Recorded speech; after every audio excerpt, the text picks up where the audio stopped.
This is the plaintiff, Paul LaCaruba. He says he gave the defendant his very expensive remote-controlled helicopter to sell on consignment at his shop, and the guy lost it. He claims it was stolen. He believes he isn't liable for paying him the amount the helicopter was worth, and he's here to set the Whirly-Bird straight. He's suing for $4,000, the cost of a new helicopter.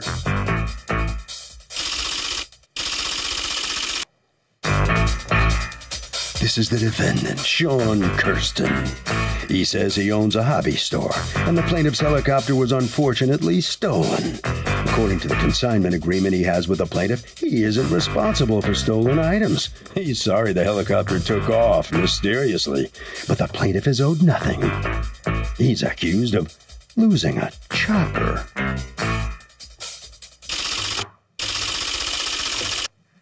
All parties, please raise your right hand. Be seated. Come forward, please. Litigants have been sworn, Your Honor. Thank you, Douglas. Paul LaCaruba? Yes, ma'am. You are suing Tri-County Hobbies Incorporated, represented here by Sean Kirsten? Yes. You're the owner?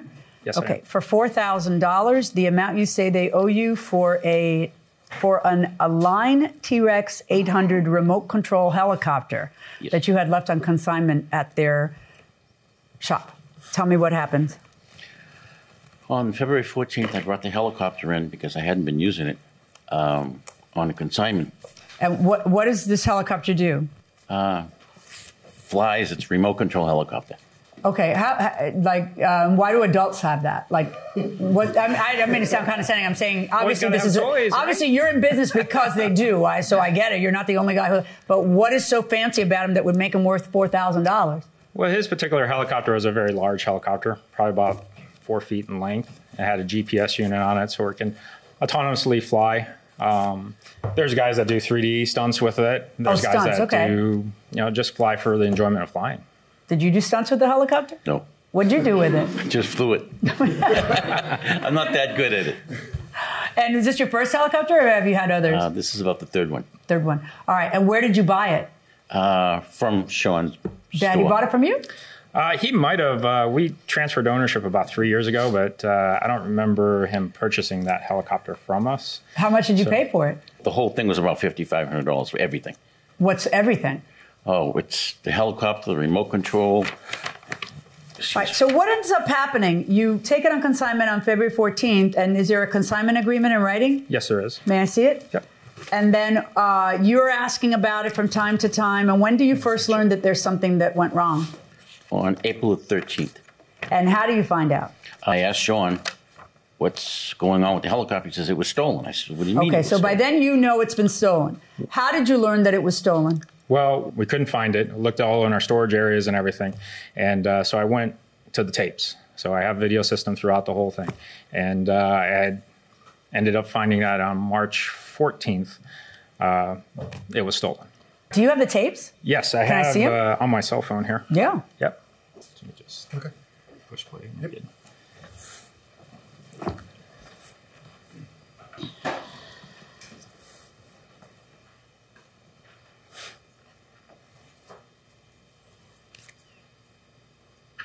Oh my goodness. He just reaches right on over. Where's your salesperson? Why does it look like a cemetery here? 3 o'clock on a Saturday afternoon, and our store is shaped in an L. So there was a salesperson at the one portion, and then our car side, and then there was. So he reaches over, takes. He knows it's there. It's in the window display. He reaches over, he picks it up, and then someone's coming, so he puts it on the counter. Right. There's 2 other helicopters on the counter that belong to me, and his helicopter was on the floor. So he really wanted that one? Well, from what I gather, he was in previously looking at that helicopter. So I'm assuming he probably staked it out. Did one of your employees remember him? Yes. Mm-hmm. But nobody has his name and can't find him? Did you call the police? Yeah, we do have his name. And, you do? Yeah, and there's a arrest warrant out for the gentleman. You're kidding me? Yeah, or for the thief.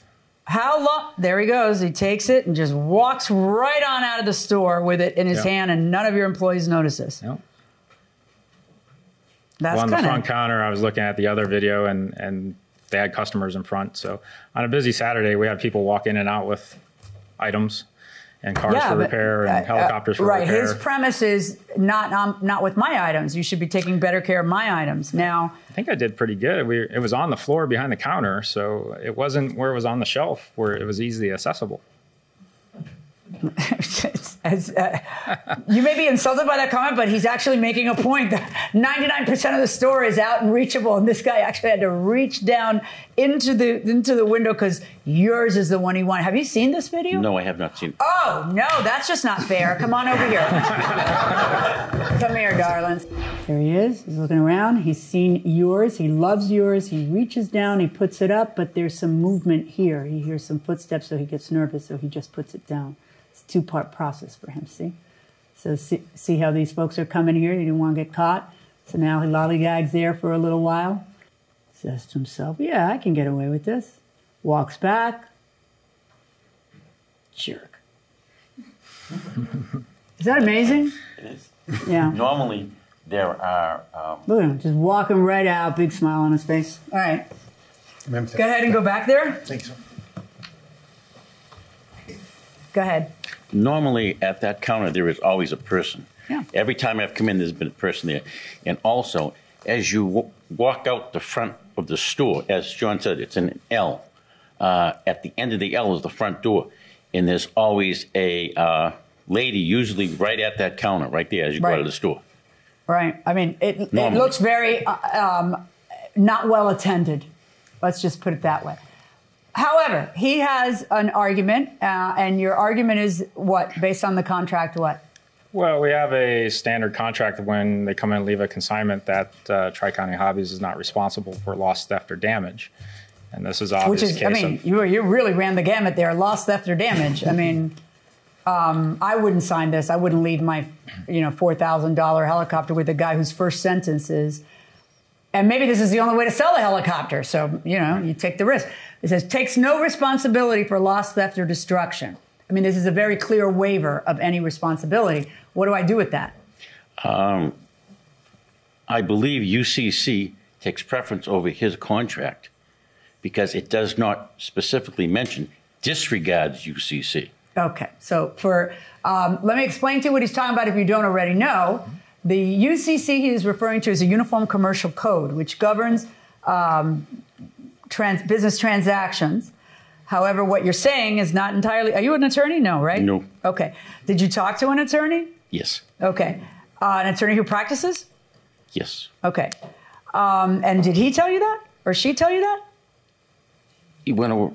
this is... I know what the UCC says, but you understand that's not accurate, what you said, and you may not, so now I'm going to educate you. Okay. You do not have to explicitly waive the UCC in a contract. The purpose of the Uniform Commercial Code is to have one standard of business throughout the states so that, we can all do business in a certain way. But that does not mean that two people can't decide to do business a different way. You always have that freedom.